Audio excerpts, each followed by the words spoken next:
Boa tarde. Eu gostaria de cumprimentar todos os alunos do terceiro ano, agradecer a todos que estão nos assistindo e dizer que nós vamos dar sequência à nossa aula de hoje.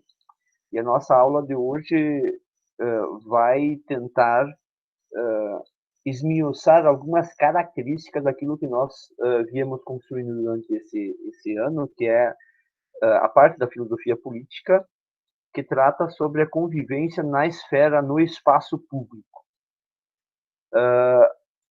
Nós tínhamos visto na última aula que o público é organizado,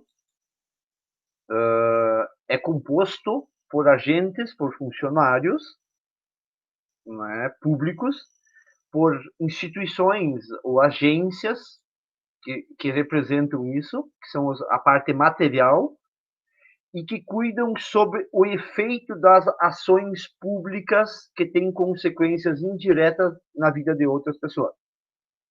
Essa relação das pessoas que tem efeito para além das pessoas envolvidas é o que nós chamamos de populus. Ou, como os romanos que inventaram a palavra chamavam de res publica, pública, coisa do povo, que é quando as pessoas convivem e têm efeitos de ações que fogem ao controle. Então, o Estado é a instituição responsável por organizar este público. Este Estado é composto por pessoas e por instituições.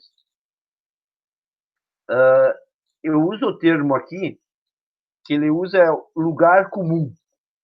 O público é esse lugar comum. Os ingleses usam common place, que é esse lugar onde as pessoas se encontram, e esse público organizado pelo Estado protege e cuida do indivíduo e da propriedade e faz justiça.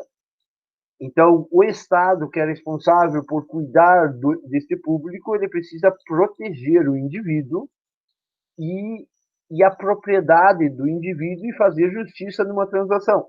Então, quando alguém foi lesado, a justiça intermedia para garantir a equidade entre as pessoas. O segundo aspecto do público é que o Estado ele faz uma história de reparação de danos e necessidade de instituições legais para mediar situações particulares que afetam diretamente outras pessoas, formando o público e os acordos comuns. Aqui eu gostaria de ressaltar, por exemplo, quando alguém compra e vende um carro, quando alguém compra e vende um animal, a gente faz um documento, uma nota fiscal, às vezes, quando é maior, a gente faz um contrato. Quando a gente recorre ao contrato, à propriedade, à intermediação, ao papel que o Estado intermedia, ele garante com que a transação das pessoas seja minimamente legal. Então, eu posso comprar um carro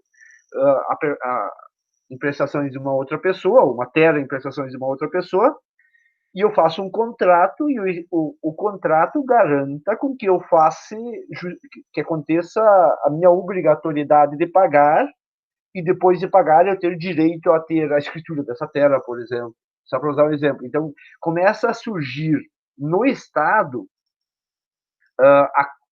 instituições que vão mediar essas relações. No Estado, nós temos normalmente o poder legislativo, o executivo e o judiciário. O legislativo seria o que faria as leis desse público, o executivo seria que executasse esses acordos comuns e o judiciário seria o que fiscalizasse esses acordos entre as pessoas. Mas nós temos instituições menores, por exemplo, a escola é uma instituição não menor no sentido, mas ela é um braço do poder executivo que garante a educação comum para os jovens. Nós temos, por exemplo, a saúde pública, que garante minimamente com que as pessoas que convivam tenham direito a alguns recursos básicos. Assim, nós temos a previdência, enfim, nós temos vários aspectos e acordos comuns que são mediados. Os fatos simples de origem do Estado evitam a falácia, determinar a natureza do Estado. O que tem aqui em jogo no nosso texto é não, o autor do texto, John Dewey, diz que nós não podemos imaginar que o Estado é pronto, fixo. Ele é uma construção histórica mediada através de pessoas. Essa mediação, no ponto 3, diz justamente que o Estado surge de seres humanos individuais que têm suas consequências ampliadas com maior permanência. Ou seja, as pessoas agem e quando alguém age, por exemplo, que tem consequências maiores, nós temos a origem daquilo que nós chamamos público, mas sempre o nosso interesse é privado.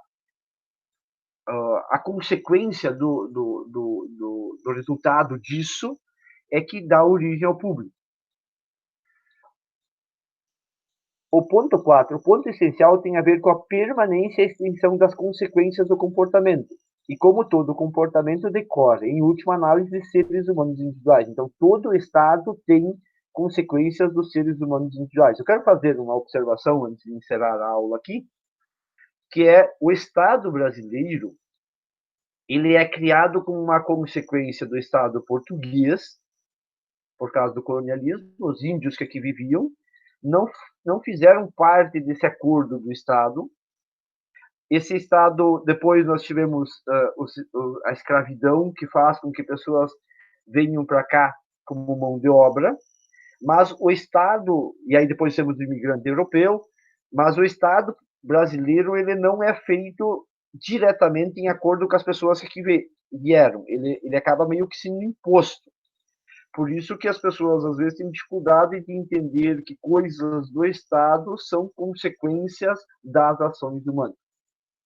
Certo, pessoas, agradeço a todos por terem me acompanhado, espero que a aula tenha sido útil e vocês consigam compreender um pouco mais o aspecto e a sociedade em que vocês estão inseridos. Desejo a todos uma boa semana e fiquem bem.